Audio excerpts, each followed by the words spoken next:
Banana and Bears Rugby Pod. As we started a big slug of tea, I was about to take a big slug of tea.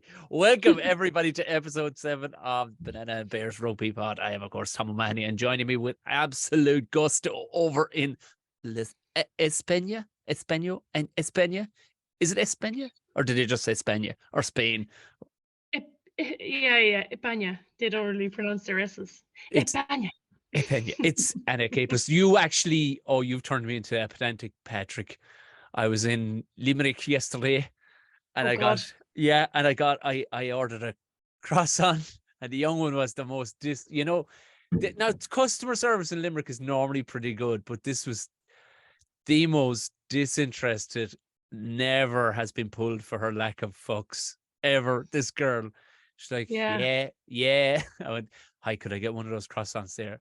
Croissant. I went, no, I don't know, would it have bothered me heavily before until you and your languages got. And then you were like, oh, actually, no, I won't actually. Oh, I'm not joking. It was only for the young fella was looking for a bite of my croissant. I knew he wanted it. He was like, you get one of them? And I'll have a bite of it. I went, okay, I'll get one of them. But it was I swear to God, I would have, she hit the T 3 times. She said, croissant, is it? Which croissant is it? Here, I'm going to get one of them croissants, move out of the way. I went, oh, for fuck's sake. What kind of croissant was it? Was it almond? Was it plain? No, it had chocolatey things in it. Yes. So, yeah, no, they can, if I wouldn't have stuck it out if it was a plain old croissant. It's even so much harder to push that T at the end. Like, it's like, come on now. Come on. If it's a very good croissant, it didn't turn out to be what it was. It looked great, but it was about a 5.5 as croissants go. Oh no! Yeah, and even that's me being kind now. That's me being kind. Even to the point that the little fella, he would have munched through the entire thing, but even he had 2 bites. Went, I'm stuffed now. But he kind of said it in a patronizing way, like going, nah, you're knows his croissants. No. You're back in Spain. How's your where'd you get like, you're so on brand all the time, like you got this Murphy's Scottish Irish hat on. Don't tell me Murphy's. I knew Paddy's Day was coming up, so I just grabbed it from home.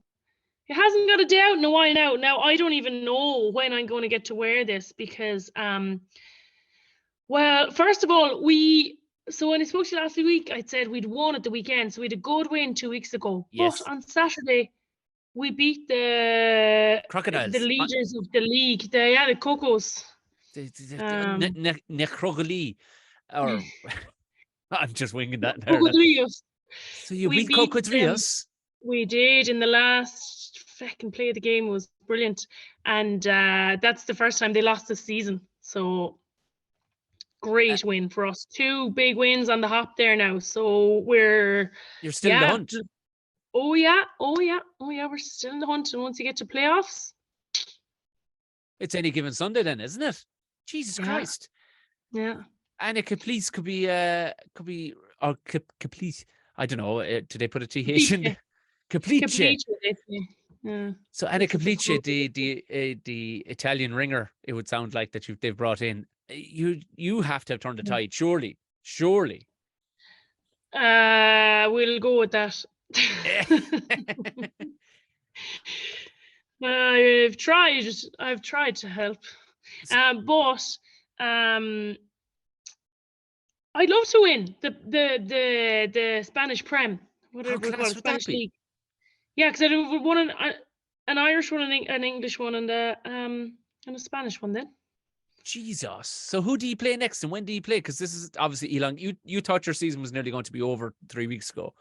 It didn't look like we were going to make the playoffs, so we would have been finished we would have only had 2 more games. So now, well, as it's going, we're in 5th, which puts us out of the playoffs, but like with hopefully 2 more good wins, now we'll make the playoffs. So we've got another game actually it's Sunday. This is the balls. Was I telling you this about? No. Yeah, it's Sunday. So fucking Paddy's Day is Friday, right? We've training Friday evening, so can't even go to the pub. Saturday, we have to drive to Madrid. So we get on the bus about 11 o'clock in the morning. We don't get to Madrid till about 8 p.m. So I'm going to have to watch all of the rugby on my laptop on a bus. Yeah, you're going to have to watch it through those illegal streams again with like alien nipples and stuff. Yeah. Waving their arses in my face. Yeah. So it's a bit sad. I'm sad about that, but like it is what it is. You know, I'm here in Spain. I'm playing here. That's, you know, that's what I've decided to do this year. So just have to go with it. I was thinking of like, would I just go down to Madrid on the Friday and go out for Paddy's Day, find some Irish pub, go out for Paddy's Day, and then stay all day in the pub Saturday to watch the rugby, and then just meet the team on Saturday evening. But I think it's not fair. I need to be with the team, like, so. Yeah. To be fair, yeah. Because I just looked at the diary, and I'm going to be in Waterford again. I'm going to be back in Waterford with Neil Delamere in the Theatre Royal. Literally, the match will have just ended. So I'll have to find a pub somewhere near the theatre. Get down to Waterford early, which is never something I like to do. Nothing against Waterford, but Waterford people know what I'm talking about. Like, but get down there. I like Waterford. It's grand, but sure, you could go in there and the next thing to be, but you'd only find soccer. You know, that kind of way. Like, it could be. Oh, yeah. Okay. Surely not on Six Nations Super Saturday. By the way, has anyone planned a Six Nations Super Saturday party like I was putting out there? God, I hope so. A couple of people I know did it. Actually, two people I know, they would have for sure, but they've both become parents in the last. So I don't know. Yeah, I don't know. There'll be yearnings for it. All right. There is nothing like a super set. The only problem is that you'd end up being blotted. But you focus it around food as well. Like, it's not just getting hammered. Like, get the food in.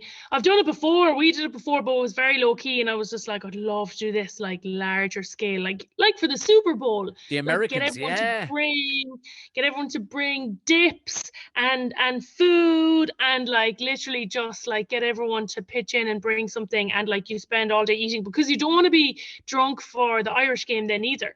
So True. You've got to, like, if you want to watch all the rugby, and like people could probably come after the first game or during second game or whatever, like, but yeah, I'd love to. If I was at home now, that's what I'd do.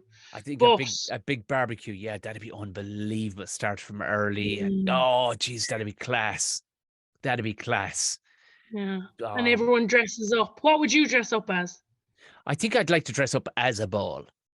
I'd just be kicked as people walk past me. I'd actually willingly be kicked as people walked around. Just kick me in the arse up and down the place. I'd just like to be a ball. I don't know why. It'd be utterly impractical because I'd be doing most of the cooking, like, so my little arms tried to get to it like a T-Rex. I love that. But then you could actually just like retract your arms in your head and just kind of, yeah, become a little recluse for a while when things start to get.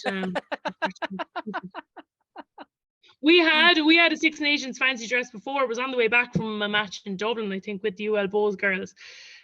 And we just put it out there. Like, this is the photo that I have on my Instagram of everyone stopped at the National Cattle Breeding Centre. Yeah. We took a photo outside there because one of the girls had left her card there, so we pulled in to let her out. And we were all dressed up. Like, there was the Queen, and there was like pizza, like people with pizza boxes, and like what else, people with baguettes, like other famous people from like all the different countries. It was so funny. I went as Nigel Owens. Yeah, well, I was the referee blowing my whistle at everyone. I love how you to put that picture up and there was absolutely no context as to why you were in front of the cattle breeding. I was like, what kind of gig was she hosting here? Because I know you're into this corporate chat. I went, Jesus, that's a nice one to get. The cattle. I'm almost sad I told the story now. Just leave it to imagination. I wasn't any the better immediately the following night after you were drinking. You were talking about Guinness and Murphy, and the last night I had my own podcast, and the following night with a chap, Keith Fox, he drank 3 cans with the Nitro Surge, 3 cans of Guinness during the entire podcast. I'm like, Jesus Christ Almighty! This is just pushing me over the edge. Good God! How was he with the Nitro Surge? May I ask? He will rate it. He said, like, if you got it, stepping back from 10 out of 10 pints, he reckons a good 7.9. And that's as good as you're ever. I've tried many a can at home. He even had the jewelry cleaner thing that vibrated it. Do you remember that? Those things. Do you remember them? No. Do you not remember them? They were No. during lockdown. There was this whole thing where you got your can. You got these special cans. They were like they're a bit longer. They were pre the nitro surge thing that you clip on the top, and you sit them onto this thing that vibrates the can. Oh no, sorry, you pour it in and then you sit your glass on it, and it vibrates it, and it settles properly, and then you pour it again, and it was supposed to be as good as any pub bought pint. But somebody worked out that these things for 200 quid that Guinness were selling were actually just jewelry cleaners. They had the exact same sonic power some which way as jewelry cleaners. So like Amazon was just riddled with these jewelry cleaners, and Aldi was selling them for like 30 quid and stuff. Yeah. So but the nitro surge thing, he did have to queue up for it even at the time. It was like people were gone bananas for it, but he rated it very highly. Well, because I used my sorry, did I drop out there? Saying I used my nitro surge for the first time there last weekend, and I made a total balls of it. What'd you do? Like, I don't know. I just didn't do it right. Anyway, I need more practice. Wow. just putting that out to the universe there, Guinness. I need more practice. I've made a bollocks of the last one. Good God. Second did. And I was like, oh, this will be nice, like content now for Guinness. Like I'll make a nice which is easy to do for me for Guinness because I adore Guinness. So for them to send me the nitro surge is like perfect. I don't feel like a sellout because I'm like, yes, like I get to drink Guinness at home with a nitro surge. I was so excited. And whatever I did anyway, do you know what I did? I know what I did. I didn't press the button, and I started to pour it, and I was like, oh shit, I need to press the button. And then I had already messed it up. So it looked desperate. So I made a total balls of it. Did you drink it anyway? Oh yeah. Well, yes. Well, we had success and non-success. Do you remember you asked if I got chips after that gig in Waterford the other night? Oh yes. Waterford midweek, like there are higher spots and wilder spots in the apocalypse. Like literally nothing is happening. There was not a chip to be found in the entire city. I mean, I drove out the street that I knew had a load of chippers. Every one of them closed at like 10:30. I'm like, Jesus. But it was all saved. I was all saved. I had a great gig Friday night with Neil Delamere. But another strange thing I never understand. This huge room, 450, 500 people in it, and they had 3 bar staff. 3 bar staff. Why would you do that to people? Why would you not have 33 bar staff if it takes giving everybody as many drinks as possible? But immediately afterwards, I messaged somebody I knew, Louise Cody. She'd know the chippers of whatchamacallit. Oh, top chipper down the bottom of the main street called the Golden Grill. Proper crispy spuddy chips. Now I will say, the staff fairly stoic. What do you want? I'm like, hello, could I get a bag of chips, please? And you know what? While I'm at it, we'll get an old battered sausage.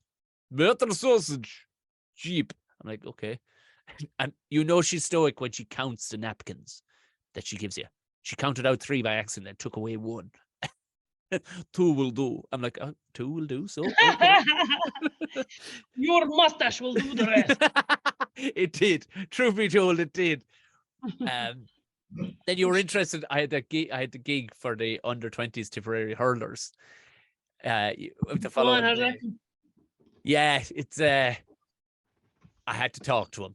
Jokes don't land for 17 to 20-year-old young fellas who can only think about hurling. This is there was no jokes landing at all. It was like, right. Nothing landing. I mean, on a minor scale, but I was like, I'm just going to talk to these lads, so just see who's got what to say. But I pointed out, I was like, I'm literally talking to a room full of the exact same people. There is no variance in any of you, bar some of you may have a girlfriend, some of you don't. That's about it. Like it was, and even they were like, "Oh yeah, we pretty much are a carbon copy of each other." This is. I bet they all had the same haircut as well. Pretty much. There was a couple of to be fair, it was good crack. I ripped into the backroom staff all right, and they enjoyed it. But it was It was a very strange gig. We literally opened the doors of the club. The lads all shuttled in, sat down, finished. The lad opened the door. The lads all shuttled straight back out onto the bus. Like, it was just an activity, a very activity. That was it. Oh, You know what I yeah, mean? yeah. And these lads, I don't think would have had the ability to hang around and chit chat anyway. Do you know, they were just one directional You mindset. needed a few pints in them. Yeah, I don't know. Like some of the lads were like 16 or 17. Like they were like only children. So you're kind of going, oh, and then you realize 20-year-olds, even at 20, you're going, oh, you're still a child. And these lads have experienced nothing anyway. They're not even allowed to go on a J1. They're not, because they're just hurling. Yeah. Jesus, yeah. It was an open their interesting minds small, but small, but we had a good old crack. And it was, yeah, I think I probably taught them some things that their coaches didn't want teaching, if you know what I mean. Probably broke some of their brains a little bit, but it was good crack. It was good crack regardless. But I was done by 6 o'clock. So in inspiration from yourself, I got a couple of cans of Guinness for myself. So I was off for a Saturday night. Technically, didn't get any fancy nitrosurges or none of that. Carry on. But yeah, next week, hopefully on Sunday, I'm going to swim with fishes in an aquarium in Galway. wow. Yeah, apparently it's really good crack. Although the person that was telling me about it hated it, but her husband loved it. So it comes up. It's in Galway. So you go. I don't know anything about it other than I'm going to have to check it out. But I mentioned it to my wife, and she was like, "Yes, Jesus Christ, yes, let's do that." Said it to the little fella. He was like, I get to climb in with fish. Can I catch one? I went, if you can catch one, I think it's yours. So you kind of get into this big vat with these fish, and they go crazy for you. They start flopping around the water. They get very excited by the idea of you standing in there, or maybe terrified. I don't know, but either way, it's not one of those fish pedicures, is it? No, that's what I was asking for. So do these things nibble at? She goes, no, they're big bastards. If they nibbled at your foot, they take one off. She goes, they're big. What? Yeah. So I'm looking forward to that. Oh And my God, that I will sounds report. gas. I will report back afterwards as to what. You know, it'll probably be on my Instagram stories, but I'll tell you all about it next Monday. Yes. But Can't wait. But yeah, I know we're dancing around the whole situation here because we're just seeing what each other was at. You beat the crocodiles. I was hanging around with some youngsters, which makes that sound creepy. But we had my text to you was like, "Oh yeah, by the way, kudos. I'm putting it out there. I know I'd left you a voice message, but put it out there. I know you said you cheated on the podcast last weekend and you went on House of Rugby. You were outstanding on House of Rugby. Very, very, very good. Very good." I was like, Jesus Christ, who's this Anna one? I could listen to her all day. Tell me more, Anna Capeless. It was very, very good. Like, why is she so much better on that podcast? No, in fairness to you, you are very polite to the hosts in that there were several times I was going, Anna's going to stomp in over what they're talking about here now. Shut up, Greg, will you? Anna's definitely going to stop. No. Oh, fair play. Fair play. She did not, because I definitely would have. There was a few points there like, no. And that is a sign of a good guest. Well, can I... Oh, no, sorry. We'll get on to it in a while when we start talking about the rugby. But yeah, thanks, Mel. Because I want to... No, we'll get on to it when we start talking about Ireland. But we have to cover the other matches first. Of course we do. We'll go chronologically because you have to open a Bruntonus slowly but surely. And the Bruntonus being... I'm trying all my Osqueilga here when it's around you, but we'll go chronologically as we have done so far. Kicked off, I text you, and it was like, Jesus Christ, the drama. It is. I know. It's down to us. We said before the Six Nations started, it is the greatest tournament ever. Which, by the way, your article, your column in the Evening Echo, you voiced exactly the same thing. That essentially. Did you read it? I did. I did. Oh, yeah. And it was exactly what we'd been saying. But I think it's down to us that the tournament. I think they spiced it up purely down. And I'm not saying we have some decent amount of listeners now. I'm putting it down to us, Anna. We were in before the tournament actually started, and I think a lot of the coaches were probably listening, going, "We have to pull up our socks here because this tournament needs to get more dramatic for Tom and Anna because they've put the pressure on us that it has to be the best tournament in the world." Yeah. And it's panned out that way. We may take full credit for how brilliantly dramatic this tournament has been so far. Well, I would like to add to that, which is the point I was going to make in a second, but it kind of makes sense to make it now, that I think that other people have been listening to us as well, because I have heard on other podcasts people saying what we've been saying all along, which is it doesn't matter what happens, like, and how good Andy Farrell is, and all the credit is going to him, and how, like, he'll be saying to them, actually, if we lost to England this weekend, who fucking cares? And that is being said by real pundits, not just you and me, like real people who call themselves real pundits. And I swear to fuck, it's what we've been saying all along. Like, and I'm like, Jesus, what if I'd say people would have disagreed with us up until now, but now that the big shots are saying it, they're like, oh, well, maybe Tom at a point, because I'm telling you, like, I'm not just blowing smoke. I'm still, like, these are all things that I say from my own experience and just from being a rugby fan for so long. And like, if England did come and like spoiled our party, if it was me and I was in an Irish jersey, I'd be like, yeah, fuck it. But like, the World Cup is the holy grail. I don't care. Like, we have enough Six Nations. Grand Slams are great crack, and let's not take it away. To be fair, I don't think that we're going to lose next week. But if we did, yeah, but that's I can tell you for factorious that there is one pundit in particular who I know, and I've had him on my own show, and I've been good enough pals with him. I won't name him on here, I'll tell you after, but he for sure listens to this. And he even voiced it. He was like, you two make me so happy and giddy about the idea of rugby that I wonder if it's who I was listening to today, because he was saying like literally what we've been saying. Well, it's a news talk. It's somebody on news talk. All right. And now more could be listened to, but the joy of the sport. And I think it's probably feeding off that it's good to just test yourself to the hardest. Like they all say, this is the games you want to play, and we all want to test ourselves in the hardest situations. But you see, look, we'll get onto it anyway. We'll go on through the thing, but I do to double down on what you were saying. I think you're right. We're taking full credit for it. You're right. Jeez, stop it. We're like a couple of legends over here. Doubling down that who played first this weekend? Up first was Italy versus Sasnabjog, Wales. Yes. And Wales took it in the end, to be fair to them. We did. Like, this is both bitter and sweet and bitter in both directions. There was two edges to this sword. You wanted Wales. Everybody was looking for Wales to do, Jesus Christ, pull something out of the fire and show us something. But by the same token, I think we were all, as rugby enthusiasts, who were just buzzing for Italy. And still, even Italy losing, I'd be still of the opinion that, Jesus, you know what? Italy are still probably in a healthier place than Wales are overall, I think, because I would agree, but just by how the match was. I mean, I kept kind of seeing, you kept seeing kind of positive things from Italy. And then you're like, what have Wales actually done here to be winning this game? So a penalty try, a fortuitous one for Rio.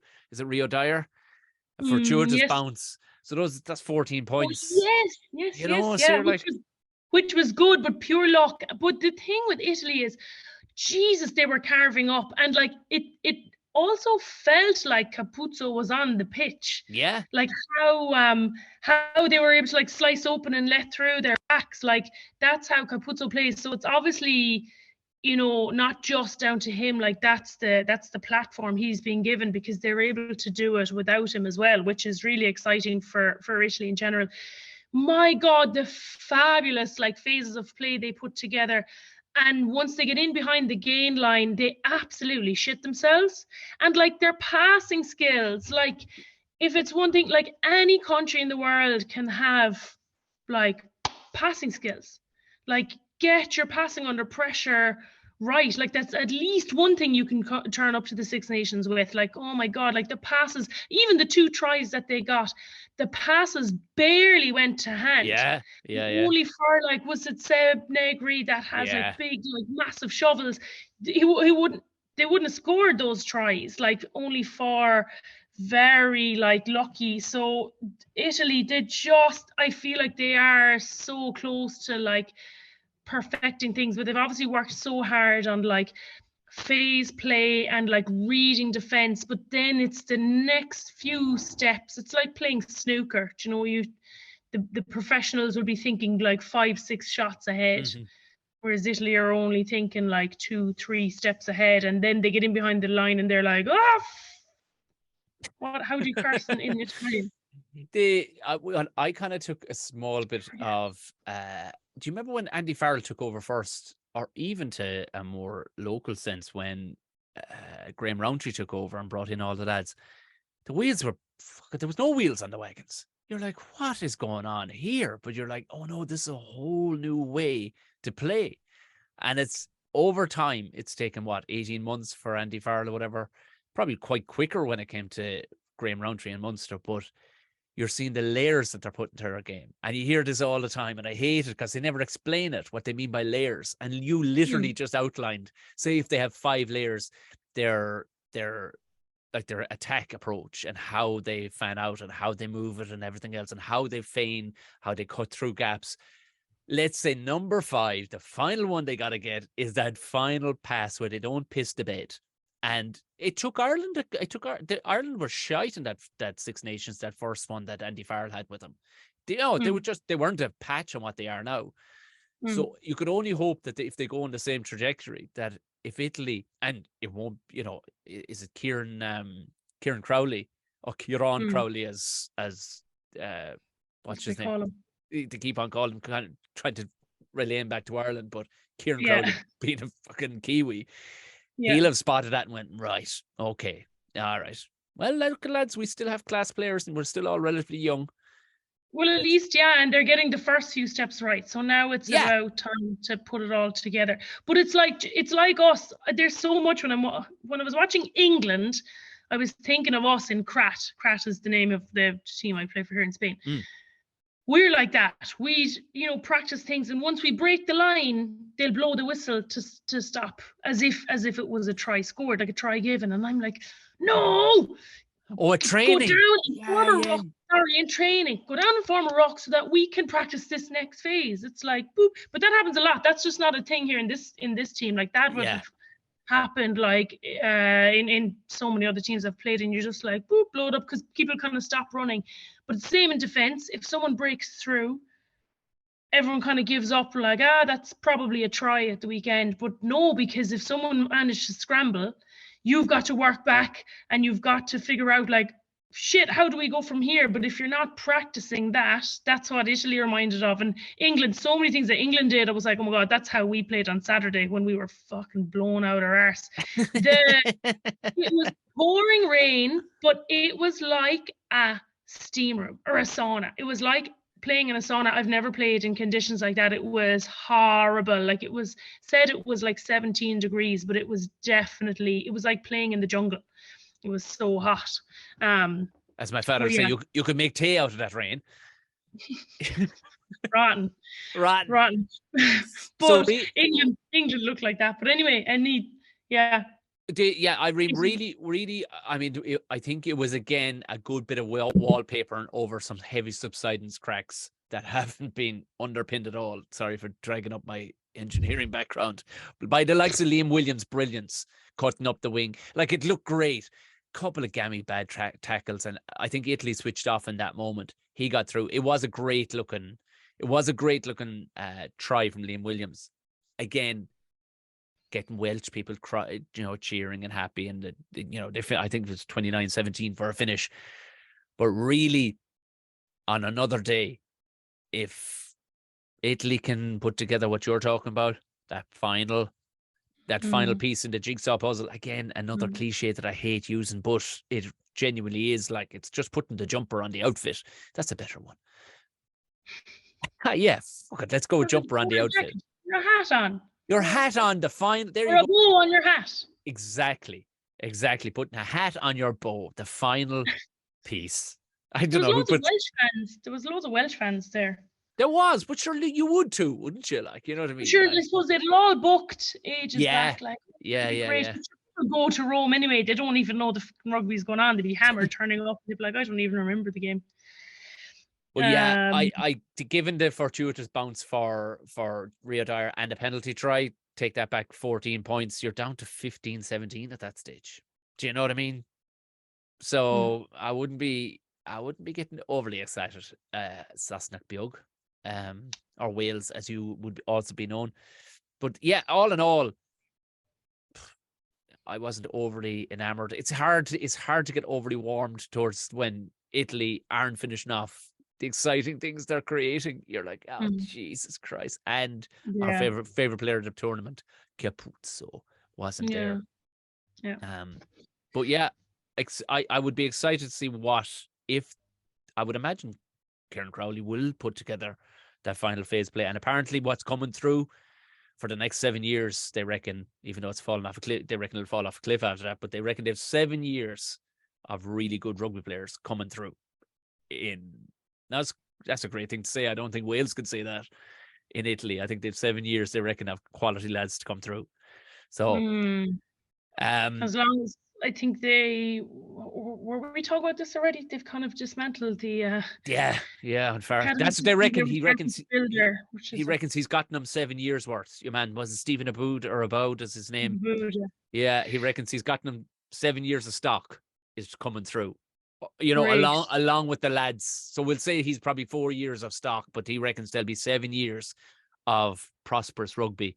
Right. I say great there. For people who are listening and not watching, that was great with an eye roll, as in like, what the hell? That's grand, but what?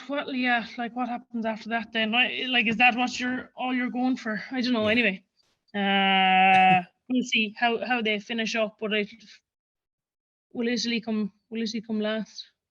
They will. They probably will. I would imagine at this stage they'll probably come last, unfortunately. But you know, effort and all the rest of it counts for nothing. You got A for effort. But lads must try harder. Doesn't matter. They turn up to the World Cup with all the lessons learned. You see, this is the thing. They might be pulling the an old red herring on all of us. Moving on to the well, it was a bit of a cringe fest watching this. I missed most of this match in doing the gig with those lads, the hurlers. Oh, yeah. And I came out at like the 65th minute. I damn near dropped my cup of tea to watch, because I watched it out in the bar when I saw this. I thought it'd be tighter than this, but I watched good chunk at the extended highlights, the 25 minutes highlights back, and that's all I needed to fucking see, because other than that, it was like, oh God, you've such class players, England. Now, in all fairness, France, they were going, oh, they're amazing. They were amazing because the defense from England, they didn't know where to be standing. It was unbelievable how easily they carved them open. Like, it was, when you're given the quality of player that they have. I mean, yes, France's clear outs and stuff like that at the ruck to drive him backwards but their realignment and everything, it's just, I couldn't get over it. Do you know what pisses me off though is like, English fans now. Okay, so there was I save screenshots, but then I can't look at my phone because I'm using the phone for the light inside of my wardrobe. Right, yeah.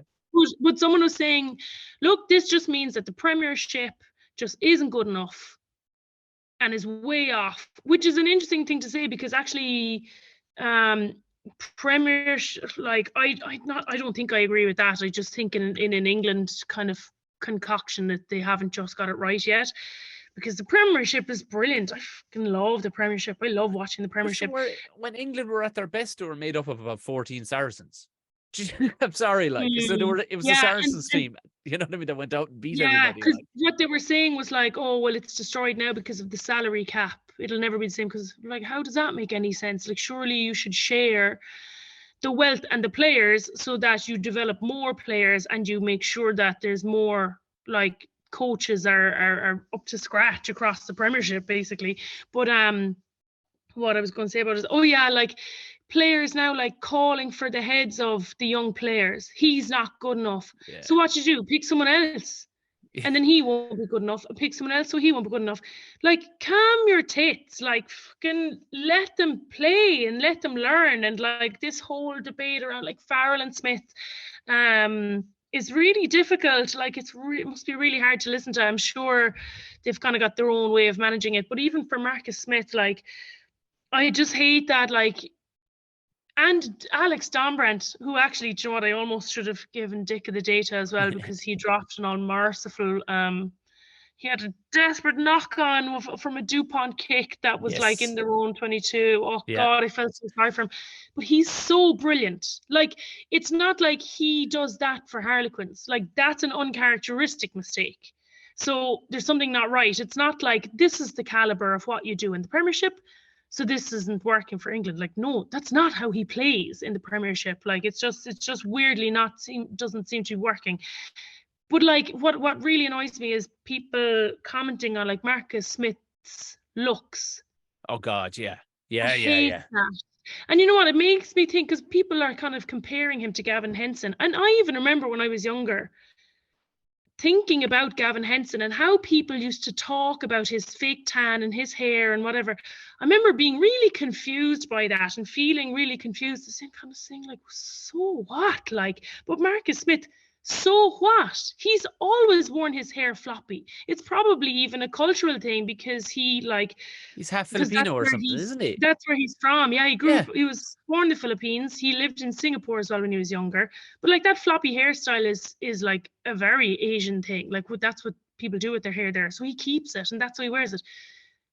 Stuart Hogg talked about this a lot. People coming for his looks all the time. He's like, you hated me when I wore my hair this way. You hated me when I got my teeth done. Now I look different, and you hate me still. Like, what's wrong with you? Like, I just hate people going after like players' looks. Like, it's a very British thing to doing, what the British media thing, and also it's a trigger pulling. Like, it's so straight. Like, it's indicative of what they did with Eddie Jones. You're like, yeah, okay, things weren't going great, but you don't swap him out 8 months out. The guy who took you to a World Cup final last. You made your bed. You should have stuck.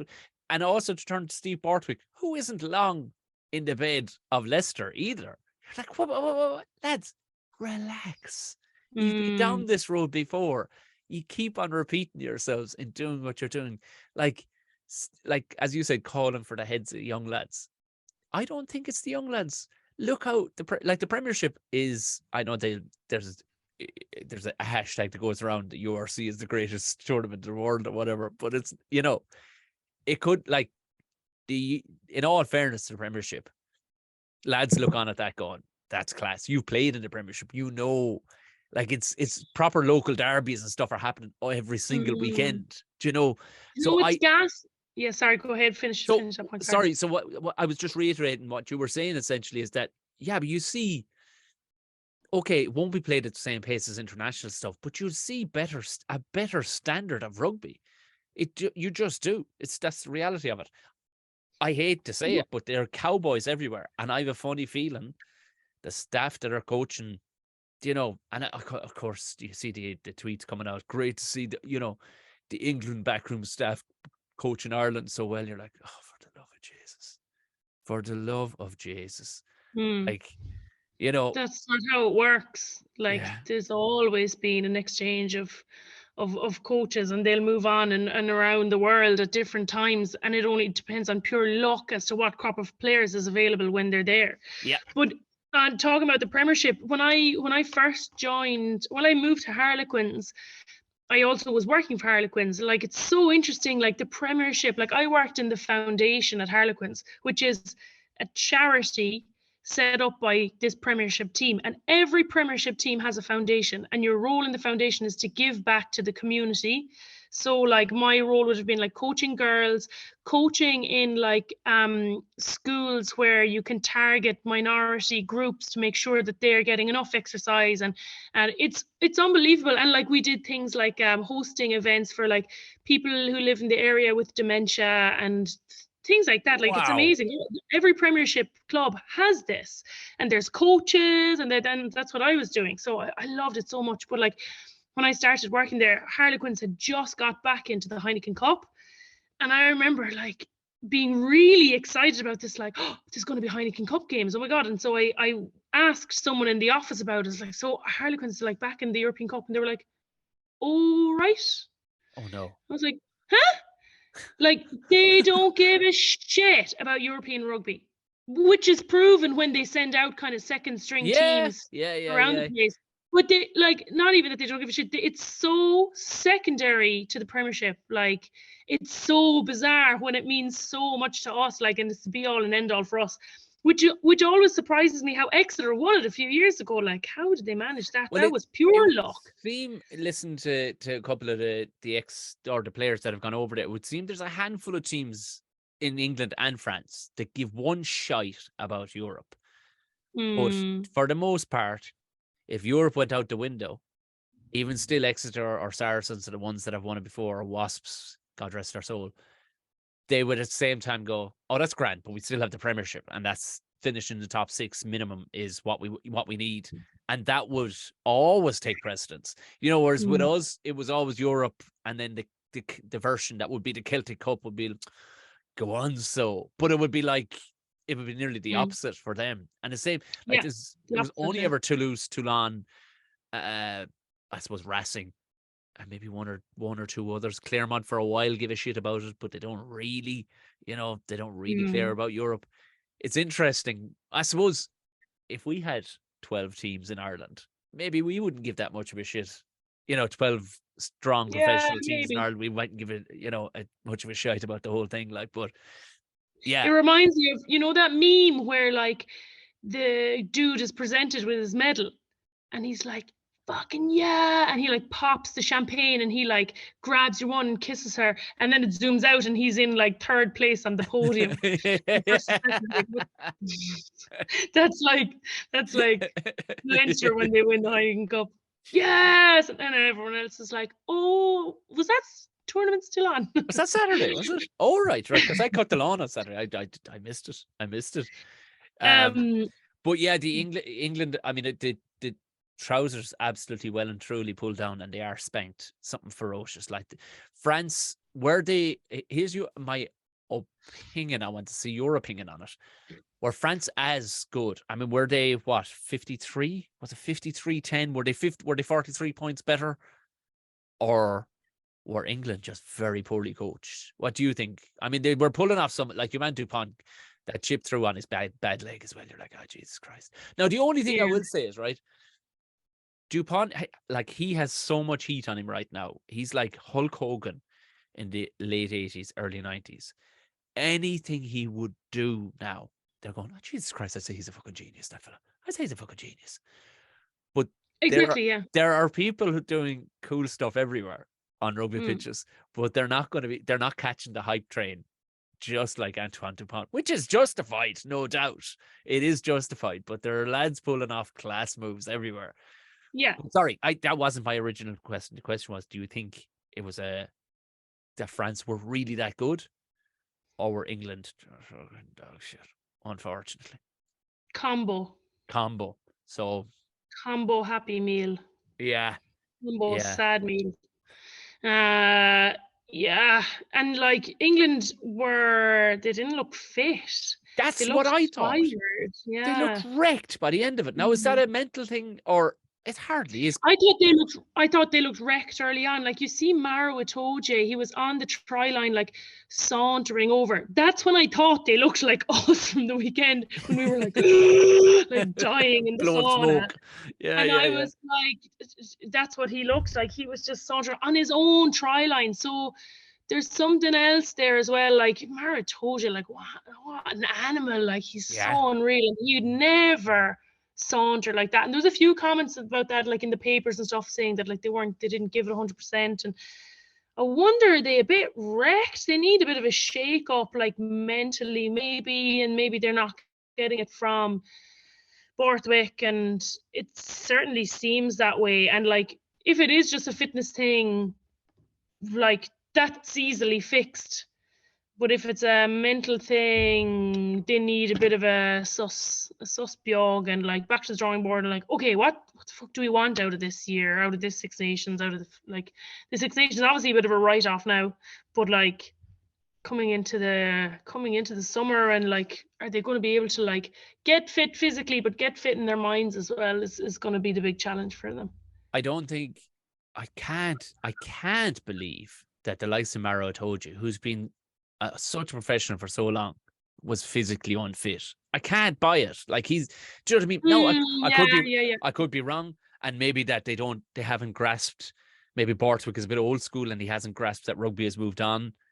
Rugby has to be you have to be ready to play 100 minutes in rugby. That's just the reality. You have to be, so that you're still in the 90% zone coming up on the 80 minutes marks, like, because that's how Ireland and the top ones are playing it. Like, that's how Japan, I'll go back to Japan at the last World Cup, that's how fit those hooers were. They were able to play. That's how they beat South Africa. They were just physically fitter than them. But I can't buy that a pro like him, Jesus, no. It has to be a mental thing. I think, tell me if I'm wrong, but I think a big session in Crack August Kjol should be spent with no England garb, no nothing. Maybe change your accent. Out in the lash and mellow, I think. And not even a weekend. I think start on a Tuesday, drink through to Thursday, in pubs quiet. Above is it Derry Murphy's? Yeah. Finish most evenings up in Derry Murphy's with a sing-song. I'd say come Friday, you'd be all dying in the horrors. But the following Monday, I'd say they'd be in fine fettle after that, because they need to do this. This has been, they may dump this. This has been a rot, 5 weeks of rot for poor old England. I think they need to, if we want to see, I don't particularly want to see it, but you do. I do want to see it, because England have to be there, but you don't want to absolutely stomp them into dust. Now, I did tweet before the Scotland match that I believed, and I still kind of do. I still kind of do. If none of the England players saw the Ireland match of the weekend, if none of them heard anything about it, I'm considering that England could still be a right old dose for Ireland at the weekend. Which I still think they could be, but I don't see it. Want to be something magical or to happen negatively for Ireland and positively for England for it to happen, because as they're going at the minute, if you're in England, we won't say player, because you might be able to, I don't know, transfix yourself into the notion that you're going to pull it out of the bag and do something amazing. But if you were like a minor backroom staff person, somebody whose job it was to mind the studs, you'd be going, for fuck's sake, how am I supposed to stay positive all week with these lads facing into Ireland Paddy's weekend for the first chance to win a Grand Slam at home? And Robbie Henshaw is back. You know what I mean? Like, but you can use it either way as well. Like, what they're going to be saying is like, we'd fucking love to go and shut those fuckers up. That's what they're going to be using. And like, whatever kind of simple methods they can use to make, they need to use the pitch a bit more. They were playing into the middle of the pitch a lot. Like, when the turnover happened, they're all over the place in defense. But like, they need to just spread the ball a bit more. But like, they're going to be, I don't know. They can't kick too much if that's the kind of organisation they have in defence, and if it's Hugo Keenan, Mack Hansen, or James Lowe under a ball, so they're gonna need something a bit fresh. But I think maybe they did go to the pub this week and just be like, lads, come on, we just want to play, we just want to enjoy it, and like just like get something out of this. Like, if they can, there'll be no doubt, like, in them, that they'll be like, look, this has been shite, I want to win. Like, so however they're going to figure that out, I don't know. But in terms of like France, they will, and then we'll get on to Ireland, because we've been holding back so much. Yes, I know. France, France could win the World Cup. That was actually a very French thing you even did there. I don't know, Thomas, I don't know. It's just smoking a cigarette. I don't even like cigarettes. But they absolutely could. Like they put when they had what I will appreciate about France is that, and any team should learn from this, have no pity on your enemy. I mean, they absolutely took. But you see teams, England, like yeah, but you do see teams get a bit, a bit sloppy. We saw it with Munster the last day, like they went ahead by 30 odd points. Next thing they went, yeah. Foot on the now I know it's at a different level, international level, but it can still happen where you're like, oh, definitely. We have won. But they didn't. They kept on turning screws into screws. They were enjoying it so much. Oh, they were really enjoying it. But it was the real sadist performance. The difference, and it's in what you were saying, is that England were playing it up the middle, and that's a sign of a team. If I'm not mistaken, a sign of a team that has absolutely no confidence in its catch pass. Simple as that. But you see the difference between when France were ripping it out the back. Every pass was an absolute rip. But these blocking lines are just devastating. Why isn't everybody using them? Because you're talking about catch pass, but that's a short little pass out the back, and would you explain that to some of our fair weather listeners? Because this is it's not a brand new concept. There's been screening lines and stuff like that when players are running back under a high ball, but this is out through the hands. Will you explain what you mean in that? Yes. So your pass, so bog basic would be 9, 10, 12, 13, 14. It sounds fairly basic, but Anna, what have you added to it what did you see France doing? So a kind of there will be the defense will line up. You line up opposite a player, but if there's two players kind of standing in behind each other, you're not sure which one is yours, because you can't really stand that close to someone in defense, because one pass could take both of you out. Yeah. So you've got to have massive communication in your defense. Who are you taking? Are you going to take the man in behind, the short line, or whatever? But old school would have been everyone used to stand up alongside each other and pass it along, and whoever got through, whatever. But that was really easy to defend. So now the difficult thing is put someone in behind and they can choose their own space to come in. It used to just be the fullback that used to do that. But now what we've got is let's say the 9 passes to the 10 passes to me, and I'm in 12. And I turn around and I've now got 2 options. I can do a short line to usually the 13. And so when they run, and I can make that decision at the very last second, so everyone has to be expecting it. When they run, the defense has to stay on him. And if the defense stays on him, I'll pull it out the back, and usually there'll be a gap on the outside there. But if the defense is worried about the fella out the back and they don't bite in on the fella who's coming in short, that's where that gap opens up for the short line. But the short lines are so hard to defend that usually the defense has to stay tight.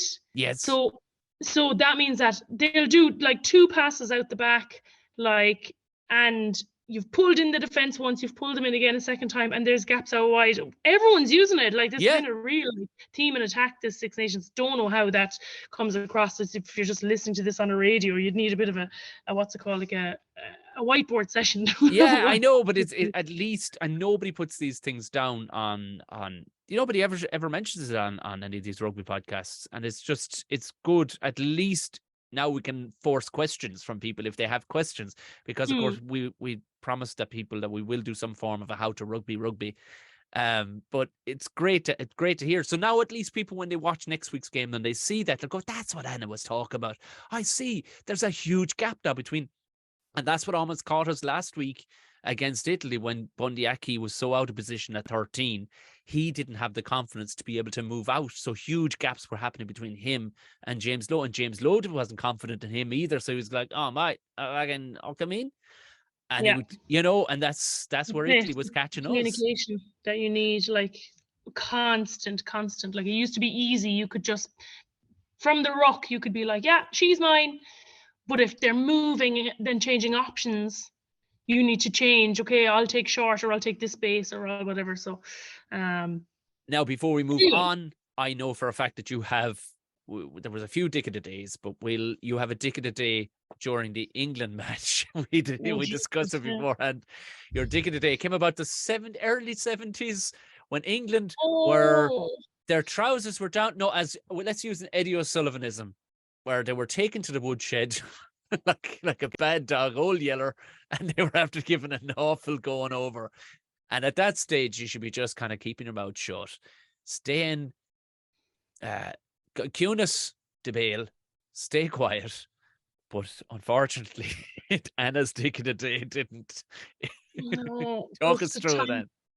Goes to Tom Curry, who, 70-something minute, and France were on their line playing out.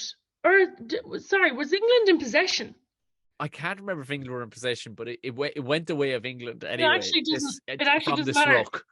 France knocked it on. The ref blew up gave a scrum to England. And like it's 70-something minutes, they're like 30-something points down. And Tom Curry turned around like, yes! Like, run to the crowd. And I was like, oh my God, Jesus Christ. Oh. I don't know what he must have been feeling in that moment. What was he? Maybe it was just a personal kind of. It had to be. It had to be. Like... Or oh my God, it was so embarrassing. I was like, oh.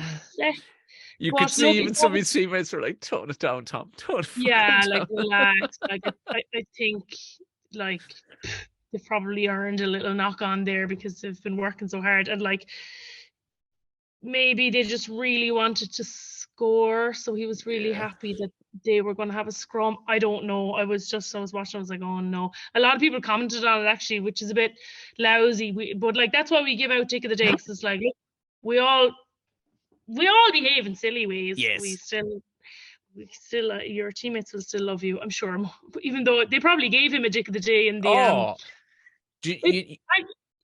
sorry, on dick of the day, after our match on Saturday, the girls from Seville stayed up and like everyone went drinking in the clubhouse.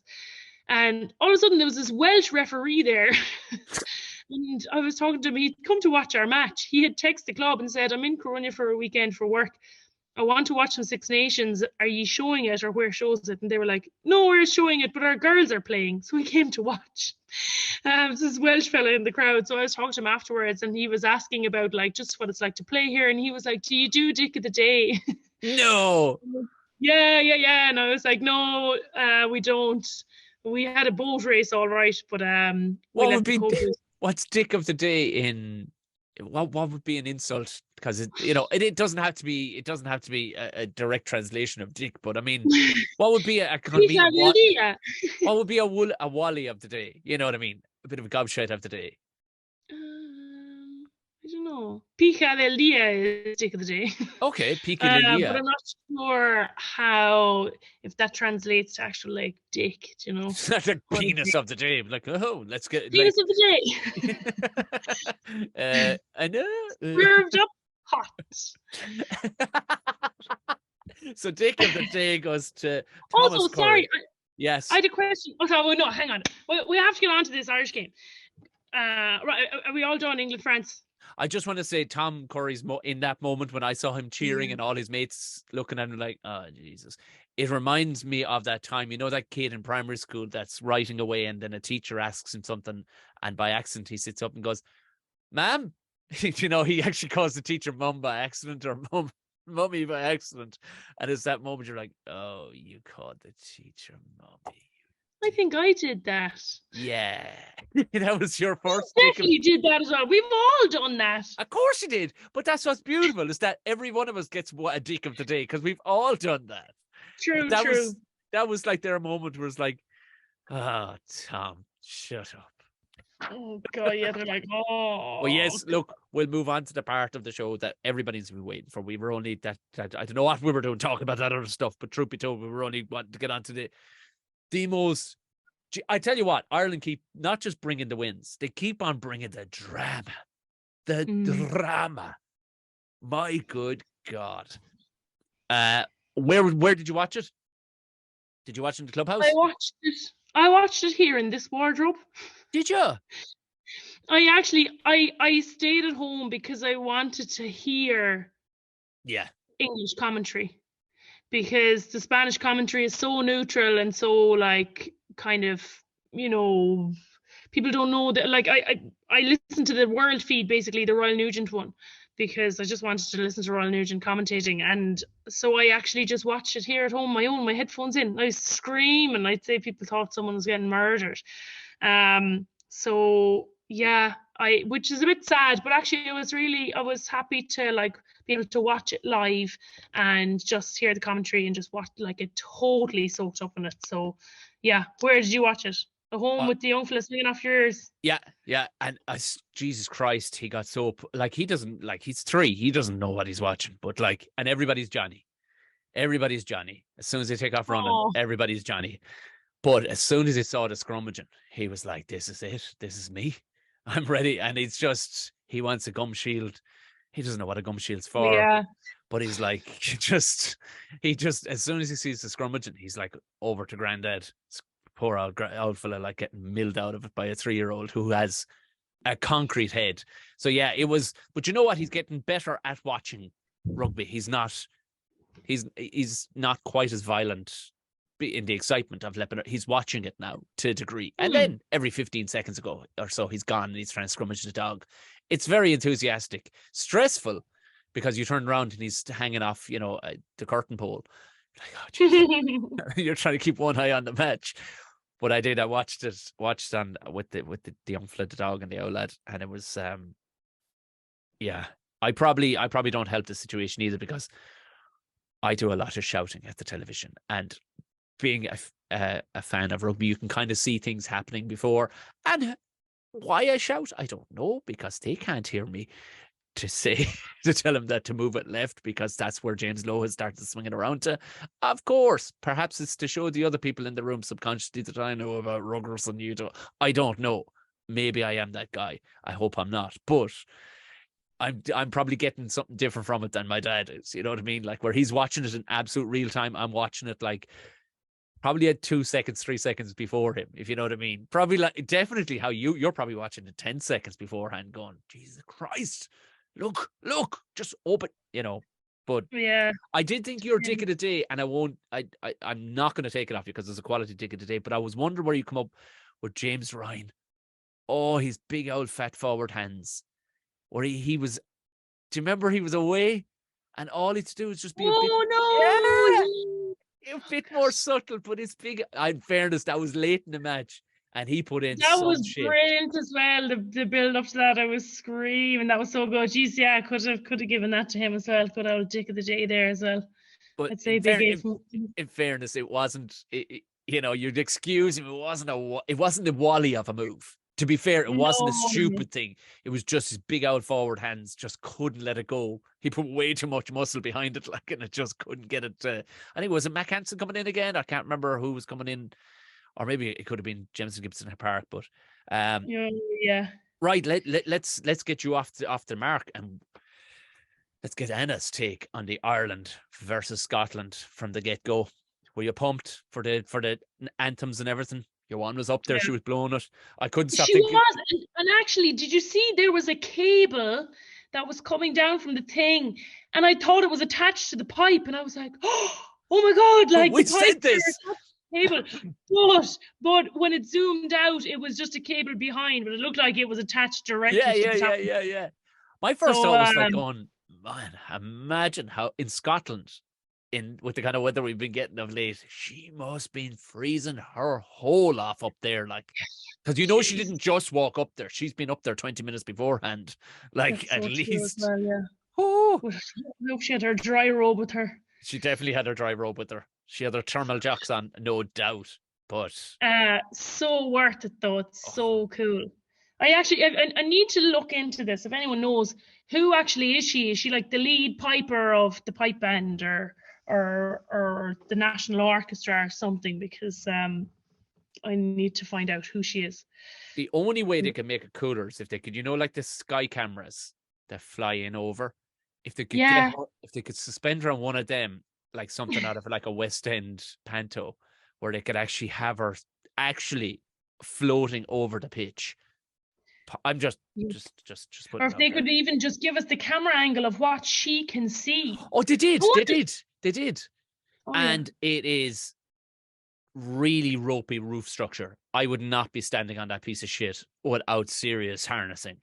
Like rusty, it's scabby as hell in behind. I Yeah, wonder, do they bring people up there, like, do you know, in Croke Park and stuff? And you most would, kind of Anna. You wouldn't.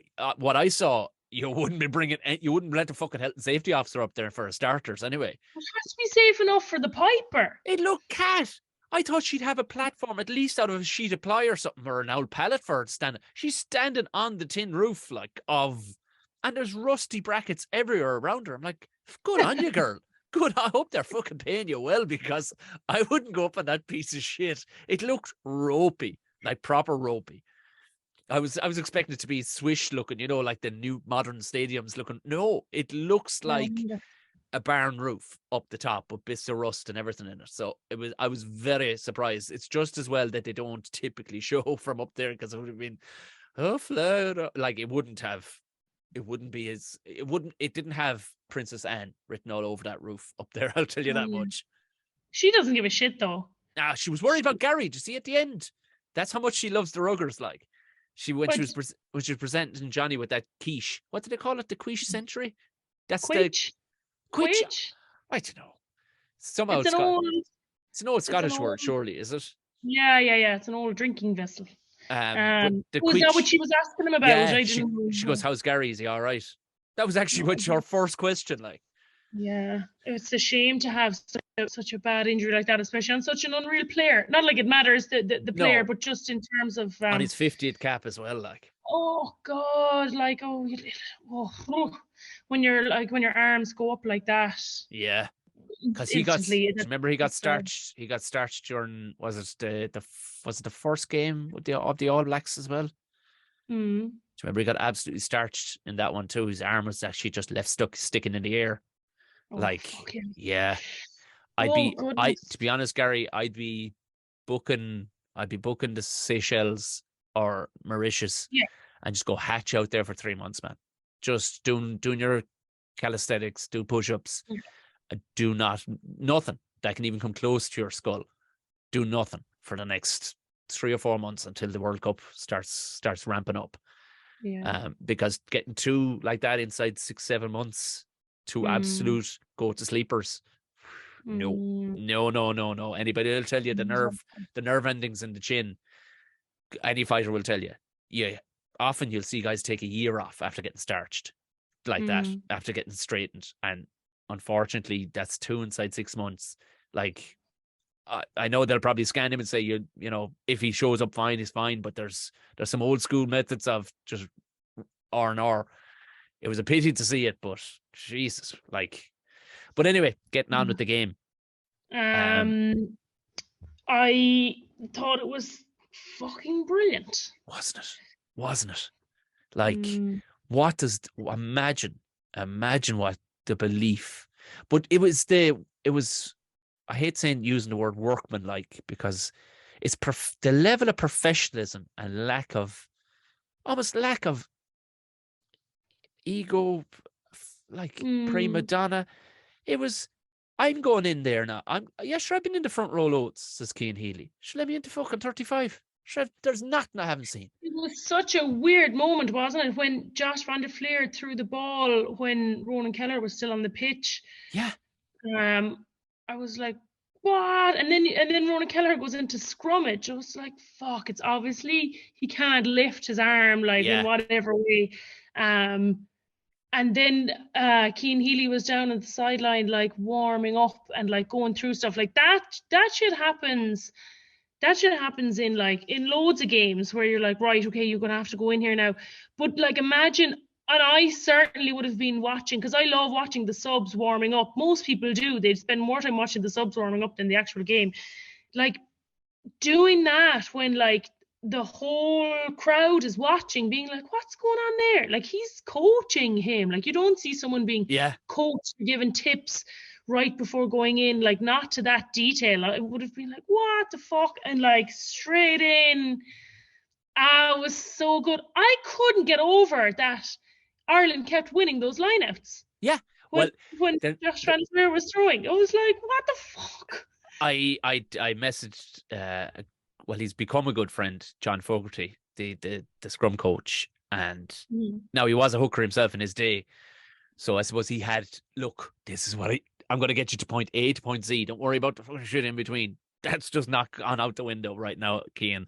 This is going to how you're just going to lock it out.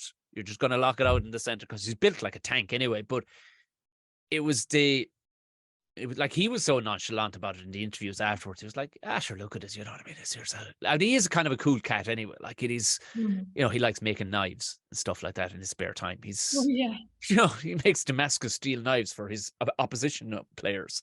But it was the lineouts. Now that was twofold. They were saying it was incredible by Josh Van der Fleer. It was. But I would urge people to go back and find those lineouts again. On 3 of those lineouts that they went to the front, I swear to God, if God, Allah, whoever you're into, showed up himself, he was not getting that fucking ball off Peter O'Mahony. It was like my dog when I kick a ball. Messi wouldn't get the ball off my dog. It is that animalistically going for it. Watch it again. It is furious how O'Mahony goes for that ball. But you see O'Mahony. They had to. Yeah, sorry. O'Mahony's timing as well. You could see it. It was like, there was almost a moment where he kind of looked at him like, I look after this. I'm fucking... And he just... Because a few times they competed for it. Scotland competed for it. But it was like O'Mahony's... behind him, even though they had space in front. Like, it was so obvious every time. Like, I just think that was really foolish from Scotland. Like, they were behind the jumper.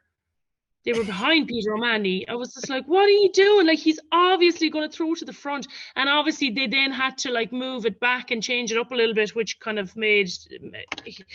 If Josh Van der Fleer had come out of that without making an error, like, which, because obviously some of the...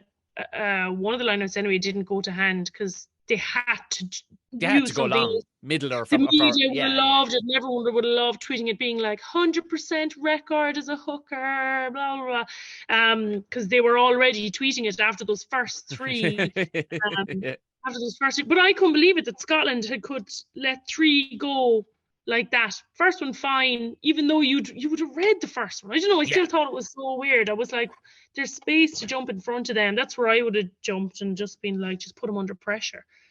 Yeah, I mean, but this is where Scotland are a brilliant team, to take nothing away from it. This is Scotland are a class outfit. They've class players, but cuteness is unbelievable.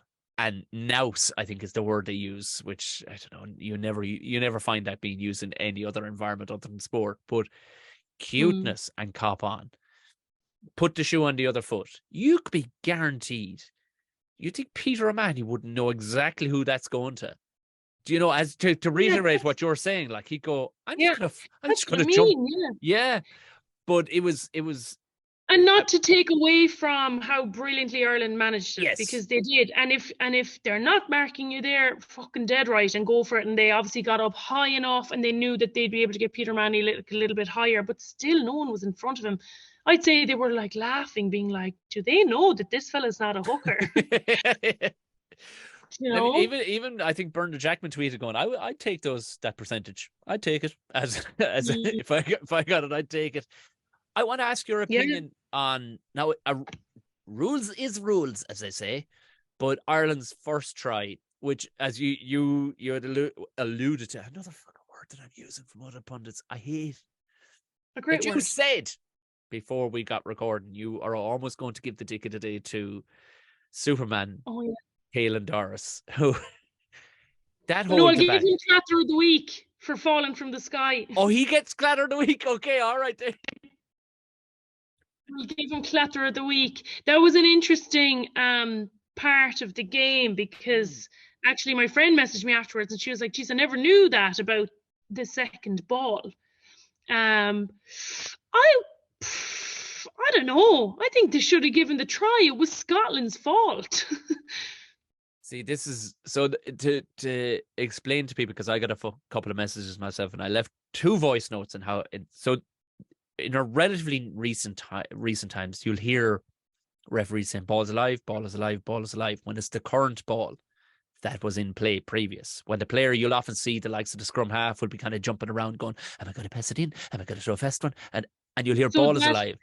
But that depends on whether the ball is, if it hits something, so it could hit off the advertising board. Yes, yeah, Or right. it's the advertising boards, or like a bottle of water, or basically it has to touch nothing for it to still be alive. Yes. So that's when you see players like rushing to pick it up, or you'll see like some ball boys will have been like drilled on this to run to pick up the ball, so in before the other team gets it. So like that's an interesting tactical thing, but like it has to not have touched anything. But for you to play quickly, so to have it replaced by a new ball makes absolutely no sense, because that was the thing, because it was a quick line out. But my kind of argument is like, what at what stage does it become a quick line out and not? What are the rules there? Because Scotland were kind of set up. Well, my take on I wouldn't just go on, sorry. No, what I was going to say was that they did it quickly, but it wasn't a quick line out.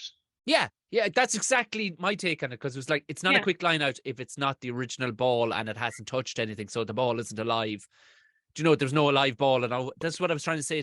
So a live ball means go play away. So you can sling it whatever way you want. Which, like, if anybody remembers back to the Maori game in November, where Keith Earls, the ball was alive. The Maoris went to sleep, but Jordan Larmour was wide awake to it and took off like a bullet, which allowed Keith Earls to give the fast one, because the ball was alive, as they keep on saying, and hadn't hit anything. But in that instance, the old ball was fucked away. The ball boy came in and gave a new one, which officially makes it a not quick one. Yeah. And then he throws it a ridiculous Hail Mary of a pass. I think it's play on. I personally, I couldn't see it. And even when the ref tried to explain it, I went, I'm still not seeing it, man, because I stand to be corrected, but I assumed new ball means fresh throw. Now, in that instance, does that mean a big official thing has to happen with the assistant ref behind?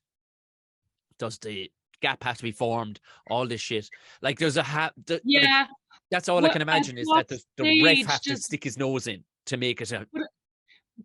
But it needs to be very clear, and I'll do some reading about it. At what stage does it stop becoming a quick line out and comes just a regular line out? Because to me, that was like a regular line out done quickly. Yeah, that's was my seeing of it anyway. And I love Peter O'Mahony. He goes, they can use whatever ball they want, nothing to do with us. It was like, it was so and I love that. And there was loads of noise picked up on the ref's mic this weekend. There was, yeah. Like you can hear fellas going, oof. Yeah, there was. Like, you could really hear the impacts. Context in which we shall award Clatter of the Week to Caelan Darts, who fell out of the sky and then injured his arse, injured his hip. So he almost got ticket today as well for doing himself in like that. But yes. We're in Clatter of the Week for literally going for it. My God, there was no holding back. It was so exciting. My God, it would have been an unbelievable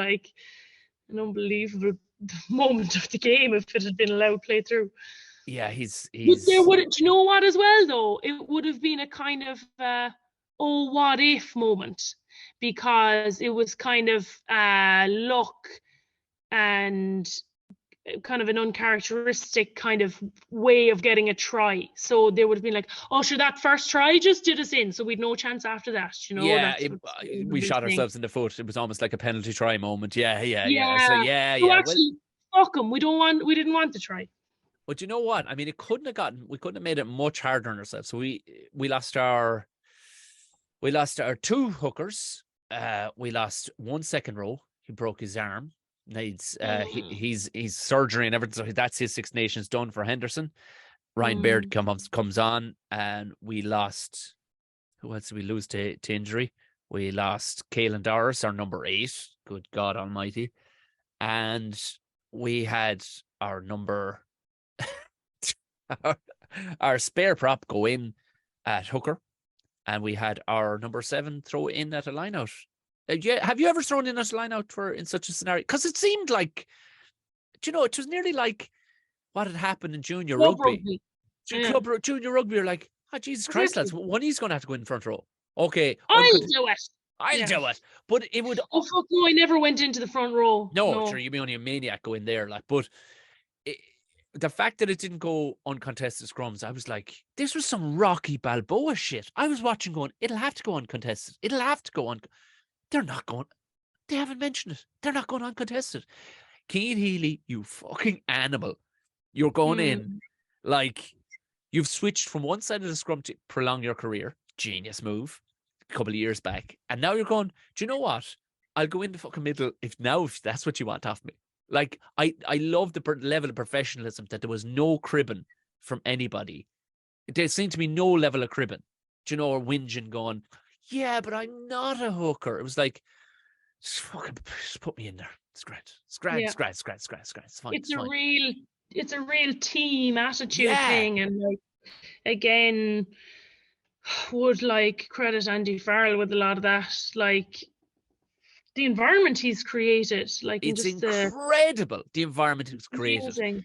Yeah. His post career in giving talks to companies will be in the millions, because the environment he's created there around. We want the heart. Like, if you want to know what you're made of, you want to go to war. Like Peter O'Mahony, who is known as the war god, is literally playing the best stuff he has ever, like, still milling fellas in the 70th minute, like milling fellas out over the line, like, and people keep, were writing him off a year ago, going, he doesn't have it left anymore.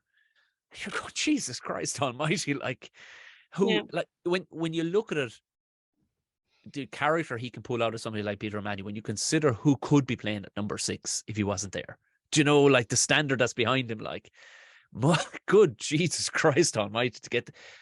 I mean, and the change up, like, you come on, we lost.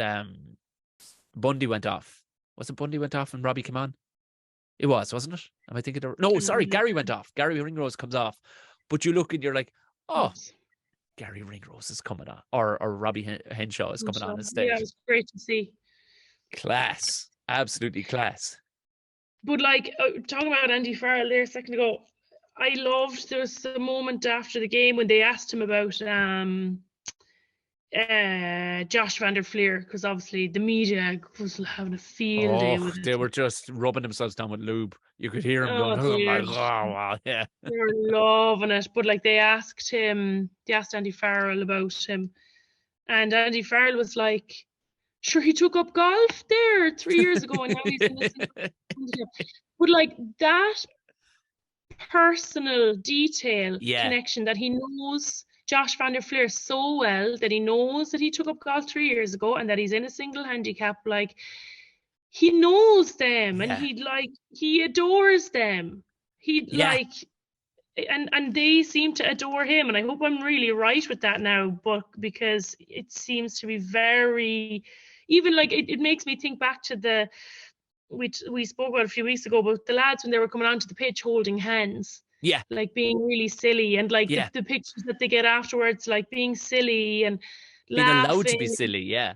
Yeah, and being very affectionate with one another, and it's obviously, and that comment by Farrell, like, kind of proves it even more to me, that like, he knows, he's talking to Josh van der Fleer about golf, and knows that about him. He's probably played with him, and they're probably playing him, and even you can see him afterwards, like, giving them a hug, and like looking them in the eye and asking them a question. Like, I think that's just incredible. And like, thinking about Andy Farrell, he'll probably go on to coach England, will he? Yeah, you'd have next challenge, really, I would imagine. But he's loving life. He sees himself as an Irishman. I mean, look at his surname, for God's sake. Like, but I mean, there's no mountain like starting for Wigan at 17. Well, I was listening to him talk about this weekend, and he was like, we get to play England. Yes, yeah. We get to play England in in Dublin on Paddy's weekend. Like how better? It doesn't get much better than that. Like talking like a pure Irishman, which is so admirable as well, that he's able to just like, boom, that's to the side now. I'm Irish. I'm in this. Like, Have you seen how cold? Have you seen how cold he's been with the sun? Like as when they're in official duty places, like there's no wink and there's none of that. It's it is what it is. Very professional, yeah. Professional. That's the residing things within profession. But I mean, even reading how much love he has for guys in reading Keith Earls' book.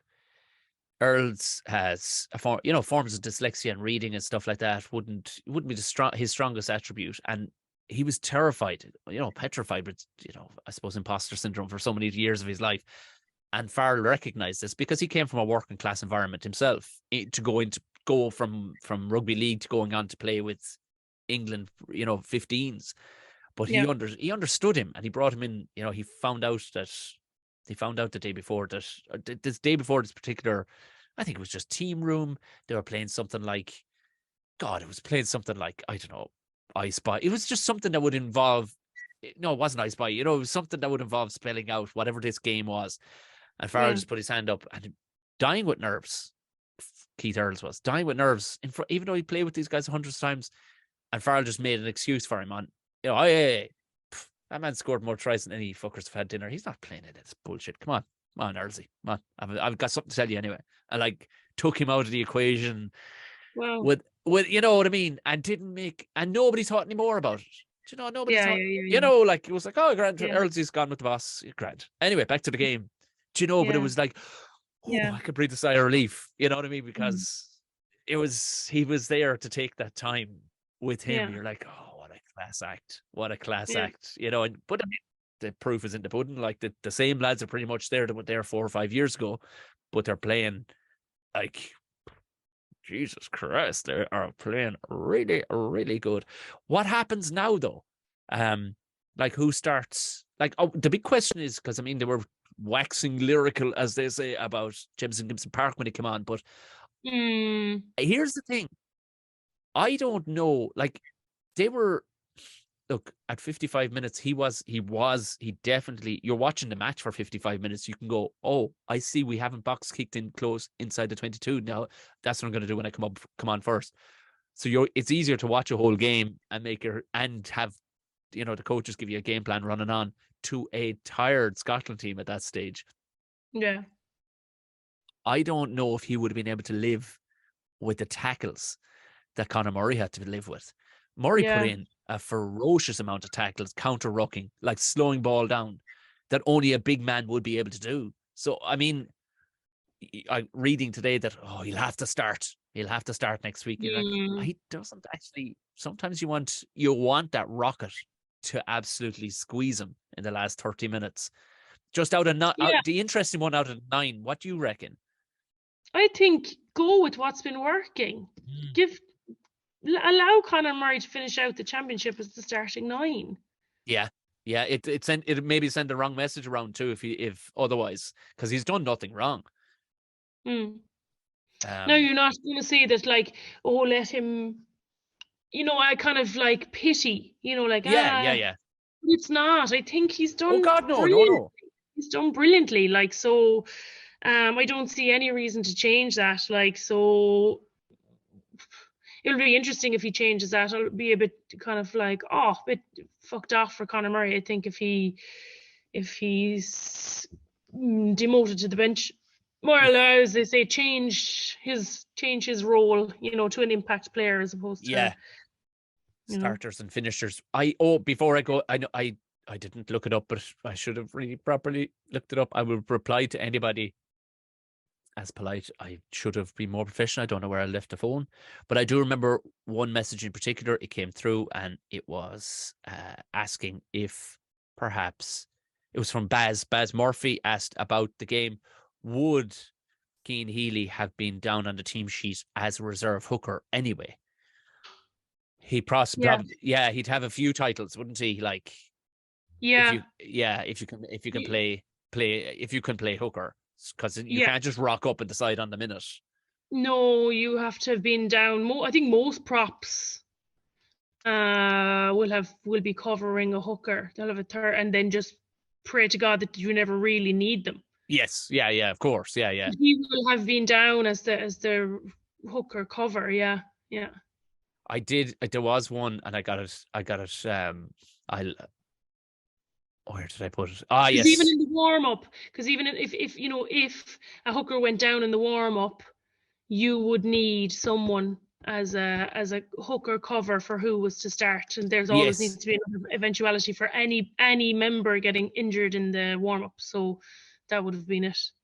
I mean, and all three positions across the front row are what they call specialized, and to be they'd be the only specialized for safety. Like, look at the build; it's completely different than anybody else on the pitch. So you'll see specialized guys and that's why you hear uncontested scrums where they just turn into Maurier scrums where they're just kind of leaning against each other, but the ball will never be competed for, and it's kind of a sad thing to see. Like, it's like, right, even though scrums I think are getting a bit more entertaining. But I had one message sent through from Dave Walsh, and I was able to pull this one up on my somehow on this computer. I don't know how it came through to the computer via my phone, but it did.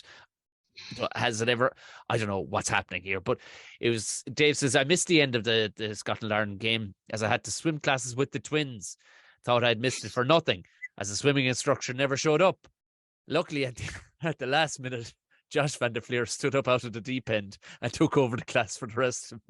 Even drove us all home as well. Fair fucking played. Oh, shit. I think it's a great message. It's ongoing.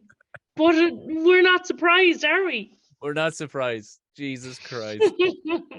I think that this same chap actually got a table quiz question the other night. Or was it him?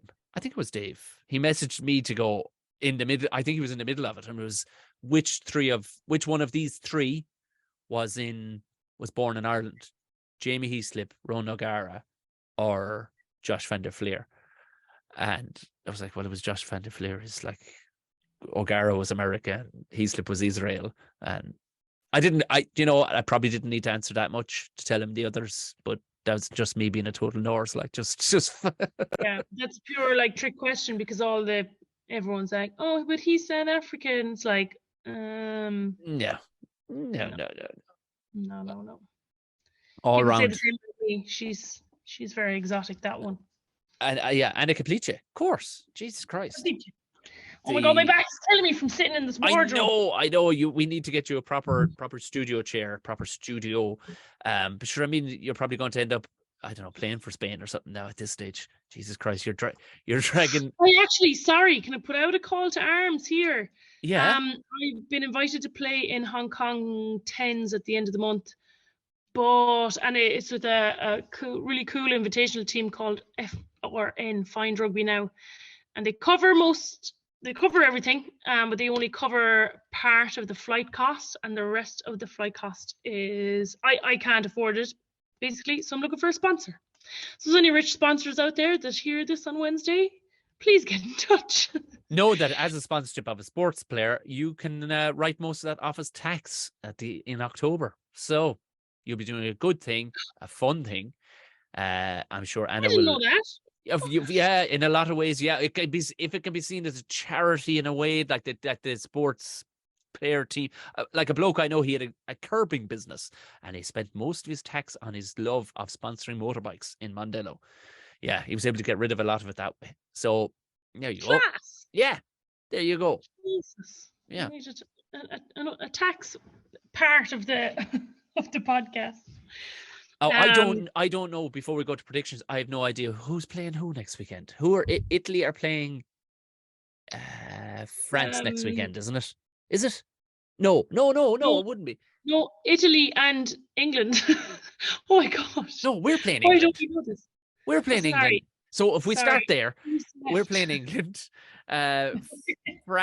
I actually did know that. France have to play. So it has to be France and Wales. Yes. Italy and Scotland. Yeah, that's what it is. Jesus Christ. I really should have looked that up. But who gives a fuck after that match we just watched at the weekend? The dramatics. Yeah. Jesus Christ. This Netflix. We want this weekend. We want more drama, more Paddy's Day, Paddy's Weekend drama. We could not have picked a better Six Nations to start our podcast. And Netflix, coincidence? I don't think so.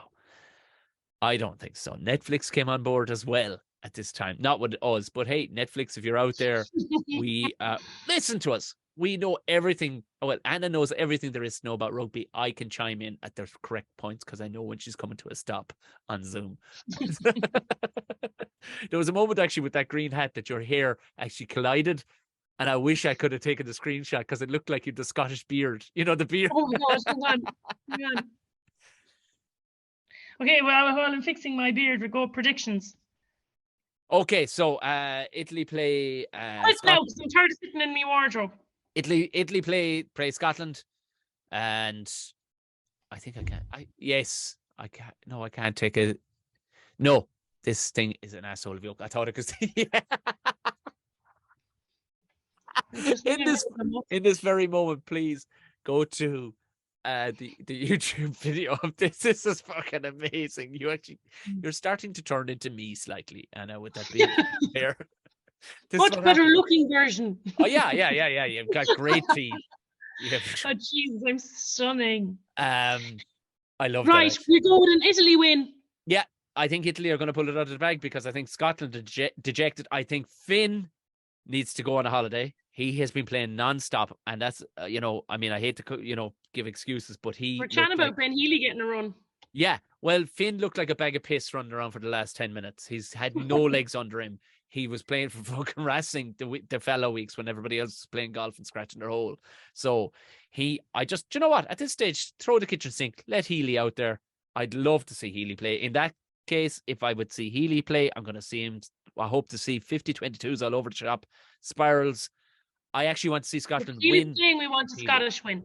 But if he's not, I think Italy were fuming with themselves at the weekend. Like fuming. They really believe that they should have been in thereabouts at the weekend. So you know what? I agree. Italy. Let's go Italy. France play Wales at the weekend. Oh Jesus Christ! Jesus, to lead a few Welsh cakes in their lunchbox before that match. Yeah, lads, I'll go for a Welsh win just to just to be a bollocks about it. Yeah, because I think some kind of positivity. I love how you turned into.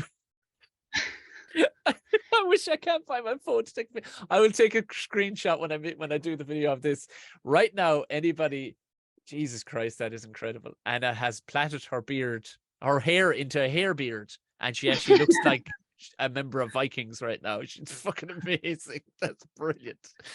I'm going. France. I think they're. I don't think they're even going to. I think they'll be smoking fags for the first 10 minutes. They'll be busting out the baguettes before the 35th minute. I'd say they'll be supping wine 55 minutes in, and they'll still put 30 points on Wales. 30 points minimum on Wales because I don't think they're going to want to run their legs off. But then Dupont is such a competitor. He might actually just pick up player and ball and not actually pass the ball. Just pass the ball once, then catch that player, catch maybe Jalibert or into Mack and just put him on his back and run him over the line because the guy is just, I hate using next level, but if there is a next level, he's God almighty. He is on it. Yeah, I'm saying France are going to take Wales out to the back of the woodshed and give him an awful going over. Take Wales out of the ocean. And we're going for an Ireland. We're going for a good match, I'd say a good competitive first 20 minutes.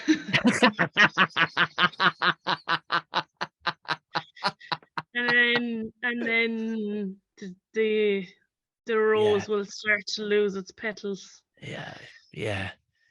Because I think even the England fans will be okay with capitulating on Paddy's weekend in Dublin with a pint of Guinness in their hand. You know what I mean? You can't. I don't think they'll have England will be hurting, as they say. England will, but you can hurt all you fucking want.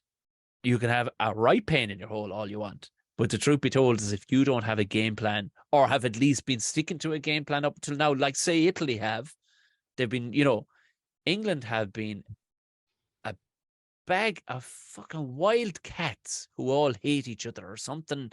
They don't know. Yeah. They don't know if they're Arta or Marta. They don't know where they're supposed to be on the field. And that must be deeply frustrating when you all come together as individually really good players. So yeah, I'd see it's not even, I can't even see like penalties and everything. I'd say, I mean, it'd not to be absolute bollocks, but I can't see Johnny Sexton even bothering his hole with taking 3 points. I'd say he'll just be going, put in the fucking corner. Run that in there, lads. Let's fucking go over it. Do me a favor, will you? Call me when you've scored it. Yeah. Okay, we're being obnoxious here, right? I think England. It's terrible. It I would prefer. Yes. And what we need, and this is what I always sing and preach. We need something competitive. So I hope England do turn up with fucking a few daggers in their bags, ready to draw blood because we want a good game. Yeah. We don't want we don't want it won by the end of the first half. That'd be shit. That'd be a shit end to the Six Nations to have a second half coming in where you're like, oh, we know what's coming here now.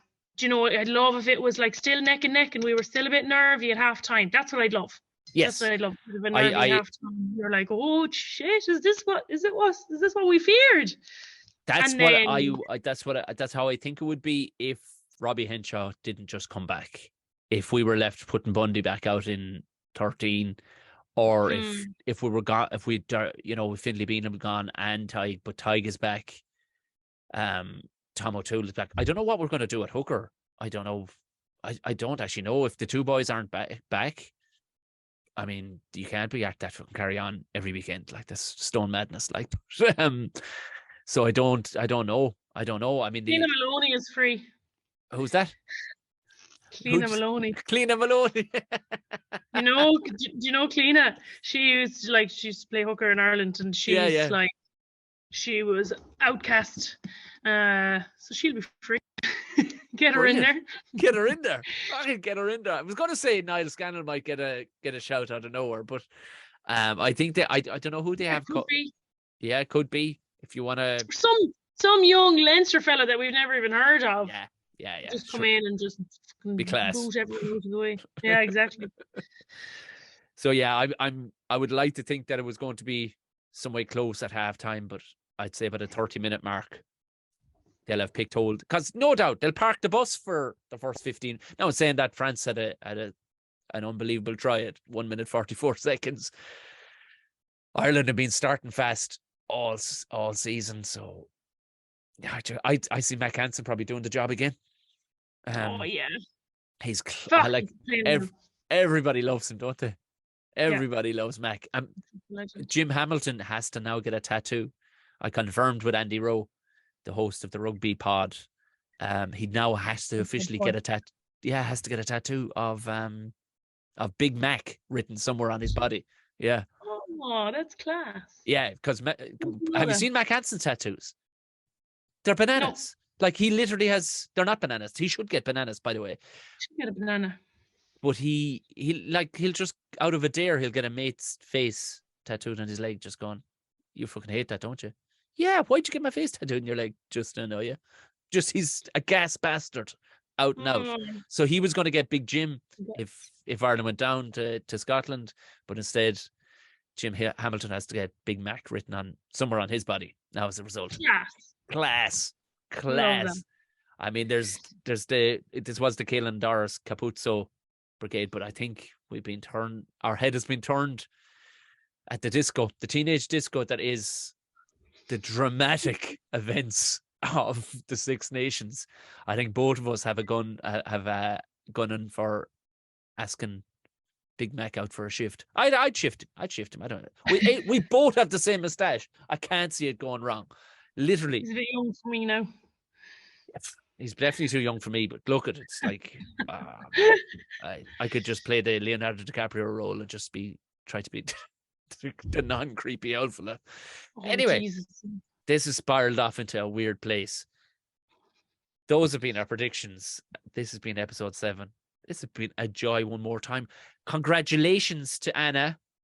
And she has been invited to play the Hong Kong Tens. If there's any wealthy business people out there who would like to sponsor an athlete, you know what to do. You can claim it back in tax. It's no biggie. I can do some content, some good content for you. Very good content. Very, very good Genuinely, content. now, if anyone actually would like to sponsor me, I really need to book flights. I just can't. I can't afford it. the Spanish leagues aren't. Yeah. I mean, I don't play in the Spanish leagues and I can't afford it. So I just let you know it's neither here nor there. If you want to get Anna, geez, that would be unbelievable if you were, if our next episode was going to be from the Hong Kong Tens. Hong Kong Tens, yeah. Right. Probably be in Beijing or some airport on the way, I'd say. But anyway. Do you know how to say goodbye in Chinese, in Mandarin? I'm sure I do. Well, hello is ni hao, isn't it? Or so I was told by my 3-year-old. Ni hao, yeah. Xie is thank you. Che che. Sayonara is Japanese, so we Yeah. can do sentences. Well, it's a goodbye for me. And Sayonara! hi. It's the Banana and Bear